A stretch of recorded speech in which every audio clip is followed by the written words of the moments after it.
네, 라스트 성공 전략 2부 시작됐습니다. 어제보다 종가상 딱 10포인트 더 빠졌습니다. 1961포인트에서 마무리됐던 어제 코스피는 오늘 결국 1951에 끝났는데요. 연중 최저치 또다시 쓴 날이죠. 오늘 가장 낮았던 포인트는 1945선이었습니다. 화학주도 끝끝내 낙폭을 더 줄이지 못하고 마감이 됐는데요. 자세한 얘기 시황센터 가서 듣고 오겠습니다. 네, 시황센터입니다. 2월 24일 목요일장 마감했습니다. 중동의 불안이 여전한 가운데 국내 증시 장중에는 반등 시도했지만 또다시 좌절된 채 마감됐습니다. 나흘째 휘청였는데요. 자세한 내용은 코스피부터 확인해 보겠습니다.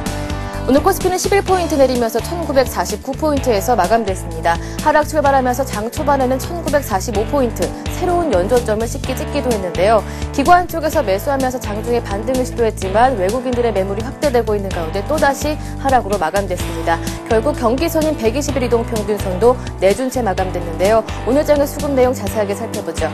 외국인 쪽에서 사흘 연속으로 매도 우위를 보여주고 있습니다. 외국인 쪽에서 1,800억 원 정도 매도했고요. 오후장 들어서 매물이 확대되면서 개인 쪽에서도 1,300억 원 정도 팔았습니다. 기관 쪽에서만 사줬는데요. 기관 쪽에서는 1,400억 원 정도 매수 우위 나타났습니다. 이어서 코스닥 살펴보겠습니다. 코스닥도 반등을 실패했습니다. 오늘 장 6포인트 내리면서 501포인트에서 마감됐는데요. 오늘 코스닥은 500선의 하단 지지력도 확인했지만 510선의 저항 또한 확인한 하루였습니다. 오늘 장 501포인트와 509포인트 사이에서 박스권을 형성하면서 움직였는데요. 자세한 내용은 수급으로 살펴보겠습니다. 개인 쪽에서 매도 물량이 출회가 됐습니다. 개인 쪽에서 210억 원 정도 매도했고요. 기관 쪽에서는 160억 원 정도, 외국인 쪽에서는 많이 사주지 않는 가운데 40억 원 정도의 매수 우위가 나타났습니다. 이어서 외환시장으로 가보겠습니다. 반등으로 마감이 됐는데요. 6원 70전 오르면서 1140원 70전에 마감됐습니다. 중동의 불안이 확산되고 있는 가운데 안전자산 선호 심리 또한 강화되고 있는 상황입니다. 이에 원달러 환율도 1120원대 중반에서 반등으로 출발했는데요. 오후장 들어서는 증시에서 외국인들의 주식 관련 매도 물량도 출회되고 있는 가운데 상승폭을 늘려서 1130원대 재진입으로 마감됐습니다. 이어서 유가증권 시장 시총 상위 종목들의 움직임도 살펴보겠습니다. 대부분의 시총 상위주들이 보합권에서 움직였습니다. 삼성전자가 또다시 하락하면서 92만 원대까지 내려왔고요. 포스코도 약보합에 마감됐습니다. 현대차가 나흘 만에 반등했는데요. 현대모비스는 아직까지 하락 중입니다. 현대중공업이 장중에 반등했는데요. 3% 반등했었지만 상승폭은 줄어든 채 강보합권에서 마감됐습니다. 신한지주가 반등에 성공하면서 1.6% 올랐지만 KB금융은 아직까지 살아있지 않는 모습이고요. 1.7% 하락으로 마감됐습니다. LG전자도 약보합권에서 마무리됐습니다. 이어서 코스닥 살펴보겠습니다. 셀트리온이 장중에 반등 시도했지만 또다시 하락으로 마감됐고요. 다음은 오늘까지 강세를 보여주고 있는데요. 2월 들어서 단 하루를 제외하고 꾸준히 상승하고 있습니다. 오늘 장에서는 4% 가까이 상승하면서 9만 원대 돌파했고요. 신고가도 경신했습니다. 하지만 SFA가 3.9% 급락했고요. 동서가 2.5% 상승했습니다. 태웅은 1.5% 하락으로 마감됐습니다. 네, 이어서 특징 테마주 한번 살펴보겠습니다. 리비아 쇼크로 급락했었던 건설주와 항공주, 오늘 장에서는 반등을 시도했습니다. 이 가운데 건설주인 삼성물산이 1.6% 올랐습니다. 현대산업이 4%, 대림산업이 3%로 강세를 보여줬고요. 항공주 가운데서는 아시아나항공이 2.3% 오르면서 강한 모습을 보여줬습니다. 하지만 유가 급등이 호재가 됐었던 정유주와 화학주들은 오늘 장에서는 차익 실현 매물에 하락했습니다. 정부에서 유가 잡기에 대한 의지를 나타내자 차익 매물 또한 부추기는 모습이었는데요. SK이노베이션이 1% 하락했습니다. S-오일은 7% 급락했고요. GS 마찬가지로 6% 가까이 급락했습니다. 화학주들도 4%대에서 5%대로 하락하면서 약한 모습을 보여줬습니다. 네, 오후장 들어서 코스피 지수가 아래로 밀리자 증권 쪽 또한 안전하지는 못했습니다. 동반해서 하락했는데요. 삼성증권이 4.6% 내렸습니다. 키움증권도 4.6% 나란히 내렸고요. 전반적으로 2% 이상 하락하면서 증권주도 힘이 쭉 빠진 모습이었습니다. 네, 하지만 유가가 급등하면서 대체 에너지주인 풍력주들은 오늘까지 이틀 연속 강세를 보여줬고요. 원자력 관련주들도 함께 움직였습니다. 평산부터 마이스코까지 강한 모습을 보여줬고요. 원자력 관련주인 보성파워텍도 상한가로 마감이 됐습니다. 모건커리어와 우리기술 마찬가지로 강세로 마감이 됐습니다. 네, 마지막으로 제사 이동통신주 살펴보겠습니다. KMI가 방통위의 심사에서 또다시 탈락했습니다. 이에 제사 이동통신주들은 장 초반 상승하다가 탈락 실망감에 또다시 급락으로 마감됐습니다. 스템사이언스가 하한가로 마감됐습니다. 시스템 사이언스부터 DVS까지 모두 한가로 마감이 됐고요. 제너시스템주도 7.8% 하락하면서 제사 이동통신주들은 또다시 급락으로 마감됐습니다. 지금까지 마감 시황 전해드렸습니다. 네, 마감 시황까지 자세히 챙겨봤습니다. 전문가 전화 연결해서 오늘장 어떻게 봤는지 물어보겠고요. 내일장 또 어떻게 대응책을 세우면 좋을런지 얘기까지 마저 챙겨보죠. 대신증권으로 오늘은 가보겠습니다. 최진 책임연구원 만나보죠. 안녕하세요. 예, 안녕하십니까. 네, 그렇게 지켜줘야 한다라고 전문가들이 얘기를 했었던 120일 이동평균선 깨졌네요.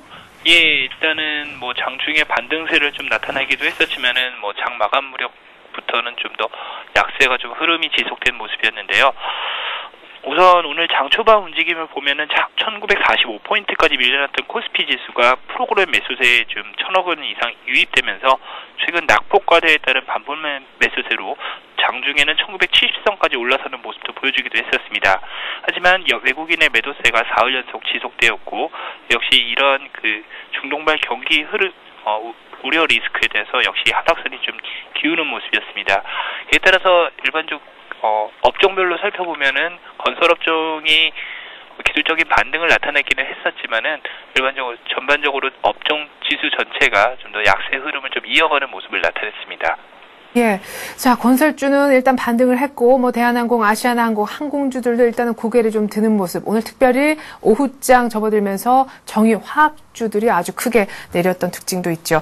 자, 다시 한번 일단 뉴욕 증시, 특별히 유가 얘기를 좀 해봐야 되겠습니다. 오늘 밤, 이번 주에 사실 뉴욕 쪽에서는 주택 지표들도 많이 나오고, 간밤에는 뭐, 휴렛 패커드 실적이 안 좋았다. 이런 소식들도 있었지만은, 무엇보다 유가가 어떻게 마감되느냐, 더 오르느냐, 이게 관심사 아니겠습니까?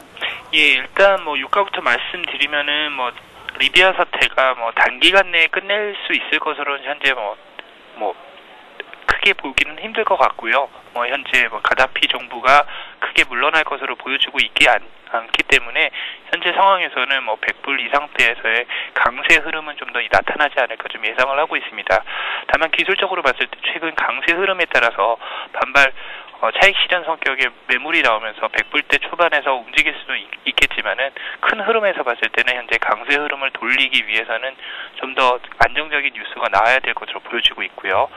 일단 오늘 밤에 발표될 수 있는 미국 증시의 지표들은 크게 두 가지로서 첫 번째 내구재 주문과 두 번째 신규 주택 판매를 좀 추이를 보셔야 될 것 같습니다.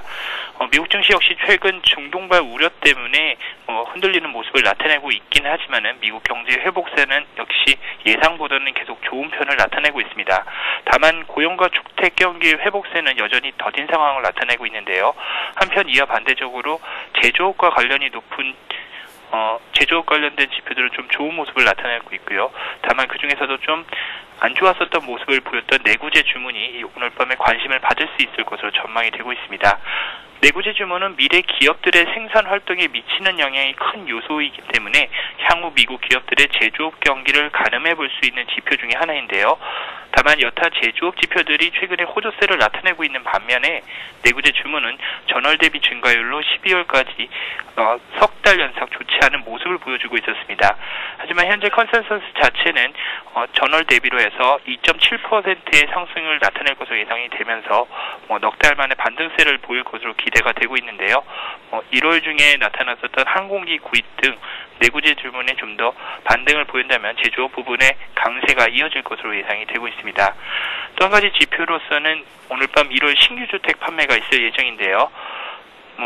현재 주택 지표 관련돼서는 여전히 혼조세를 보일 것으로 예상이 되고 있습니다. 12월 32만 9천 건을 보였었던 신규 주택 판매는 현재 1월 지표가 31만 건으로 전월 대비 다소 부진할 것으로 예상이 되고 있는데요.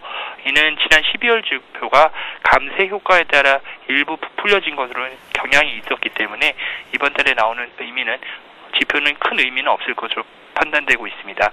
한편 지난주 큰 폭의 증가세를 나타냈었던 주간 실업수당 청구 건수는 지난주 41만 건에서 약 40만 5천 건으로 낮아지면서 시장의 다소 부담감을 줄여줄 것으로 판단되고 있습니다. 네.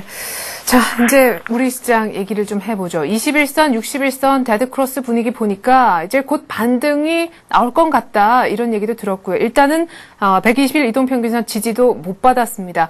내일 또 오늘 밤에 유가 뛰었다. 이런 이런 소식 들리면 더 빠질 수도 있는 겁니까? 근데 유가 뛰면은 정유주는 또 괜찮다면서요. 그럼 정유주는 사도 안심할 수 있는 건지 내일장 대비책 좀 세워주십시오. 예, 정유주 말씀을 먼저 하셨었는데요.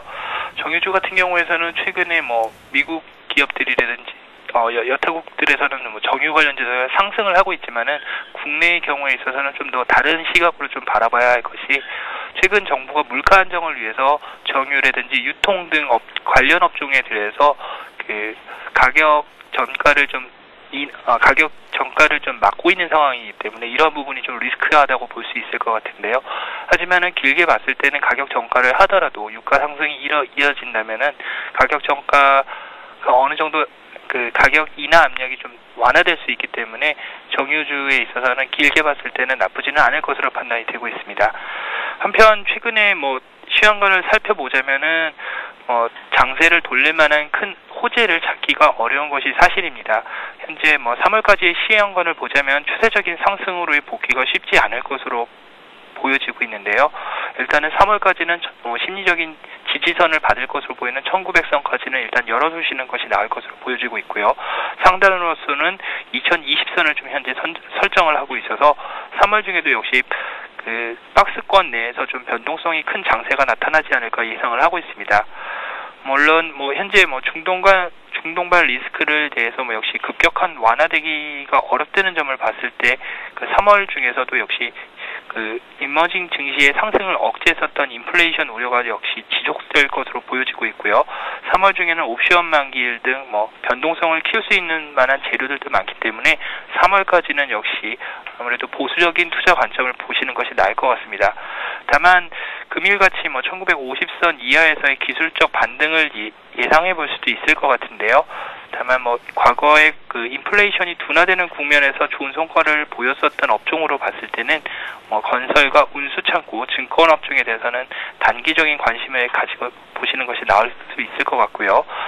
그다음에 역사적인 인플레 사이클이라든지 가격 전가력, 중국 물가의 안정 가능성을 감안해 봤을 때 1개월 이상의 관점을 보신다면 보험과 철강, 전기가스, 그리고 3월 5일부터 나타날 것으로 관련되는 12호 관련돼서 중국의 소비 관련주에 대한 매수 전략도 유효할 것으로 판단이 되고 있습니다.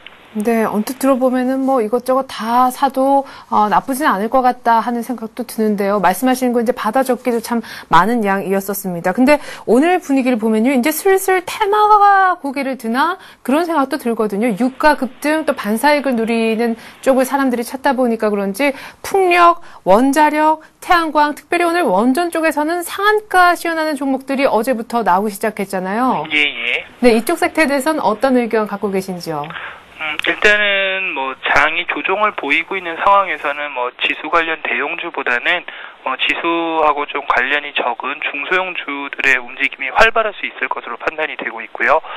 최근 풍력이라든지 원자재 관련주 움직임이 좋았었지만 그 중에서도 움직임이 좋았었던 거는 소형주들의 움직임이 좋았을 것 같습니다. 단기간 내에 있어서는 이런 테마 흐름이라든지 이런 흐름들은 좀 더 이어질 수 있을 것으로 판단이 되고 있습니다. 네, 자, 테마에 대한 전망까지 들어봤는데 나쁘게 보시지 않은 것 같네요. 대신증권 컨설팅 랩에 있는 최진 책임연구위원과 내일장 전망까지 해봤습니다. 고맙습니다. 예, 감사합니다.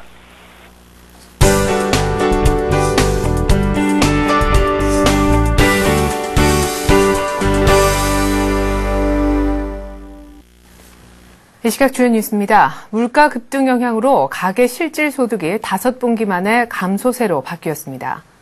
통계청의 오늘 발표에 따르면 지난해 4, 4분기 물가를 감안한 실질 소득이 지난해 같은 기간에 비해 1.2% 줄어들었습니다. 지난해 4, 4분기 전국 가구의 월 평균 명목소득은 362만 원으로 전년 동기보다 2.4% 증가했지만 물가가 더 크게 오르면서 명목소득 증가 효과가 모두 상쇄되고 실질 소득이 줄어든 것입니다. 아울러 가계 소비지출 증가율도 3분기째 둔화되면서 5분기 만에 가장 낮은 수치까지 내려앉았습니다. 한편 지난해 소득 불평등 정도를 보여주는 지니계수와 소득 5분위 배율, 상대적 빈곤율 등은 모두 개선됐습니다. 김승유 하나금융지주 회장의 연임이 사실상 확정됐습니다. 하나금융은 오늘 회장 후보 추천위원회를 열고 만장일치로 김 회장을 차기 회장으로 추대했습니다. 하나금융이 출범한 2005년 12월부터 회장직을 맡아왔던 김 회장은 2008년 연임됐으며 이번에 한 차례 더 연임돼 길게는 3년 더 회장직을 수행할 수 있게 됐습니다.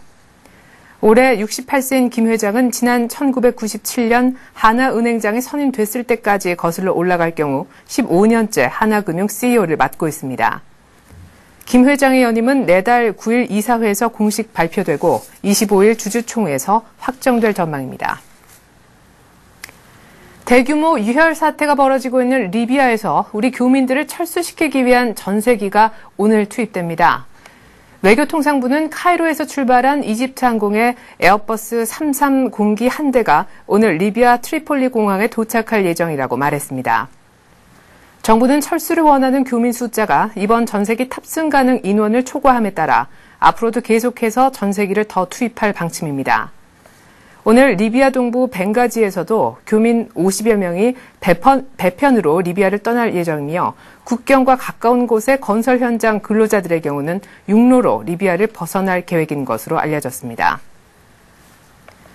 허창수 GS그룹 회장이 제33대 전경련 회장으로 공식 취임했습니다. 전경련은 오늘 정기총회를 갖고 허 회장을 만장일치로 신임 회장에 선임했습니다. 허 회장은 취임사를 통해 자유시장 경제 창달과 국민경제 발전이라는 전경련의 존립 가치를 실현하는 데 회장으로서 최선을 다하겠다면서 전경련이 앞장서 경제대국으로 진입하기 위한 아이디어를 내고 또 실천할 것이라고 포부를 밝혔습니다. 이날 총회에는 4대 그룹 총수는 참석하지 않았습니다. 네, 이상 2월 24일 목요일에 보내드린 라스트 성공 전략 마칩니다. 꼭 고수해야만 했었던 1950선 120일 이동평균선을 지키는데 실패한 날이 됐는데요.